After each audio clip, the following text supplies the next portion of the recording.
Служебная собака Зардан буквально за час раскрыла ограбление. 28 марта двое мужчин возле магазина отобрали у несовершеннолетней деньги. Сержант полиции Александр Сучугов с коллегой и своим четвероногим помощником вышли на след преступников. Через пару часов злоумышленники уже давали признательные показания. Собака у меня специализируется на поиске наркотических средств. За этот месяц уже 3 выявления наркотических средств. А недавно начал его, попробовал на след поставить и как бы обрадовался тому, что собака сделала. А вот товарищ Зардана по службе «Сирена» специализируется только на грабежах. На счету у служебно-розыскной овчарки немало раскрытых преступлений. В последний раз она вывела на чистую воду преступника, который напал на человека из-за мобильного телефона. По словам хозяина Леонида Шараборина, главная мотивация для собак – доброе слово. После каждой выполненной задачи собака должна знать, что она нуждается, что хозяин нуждается в нем.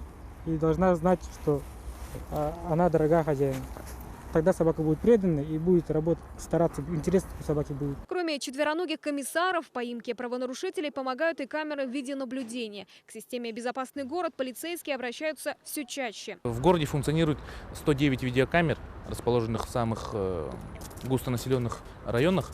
За 2 месяца 2016 года системой «Безопасный город» зафиксировано 50 правонарушений. От камер, но уже возле банкомата не смог спрятаться пенсионер-таксист, который украл у пассажира банковскую карту и снял 80 тысяч рублей. Инцидент произошел в столице. Злоумышленнику грозит до 5 лет лишения свободы. Полицейские уверяют, грабителей чаще всего интересует то, что можно быстро перепродать. Это мобильные телефоны, гаджеты, драгоценности и деньги. Поэтому искушать преступников не стоит. В многолюдных местах, общественном транспорте и такси следует быть бдительными. Айна Винокурова, Роберт Набиев, Вести.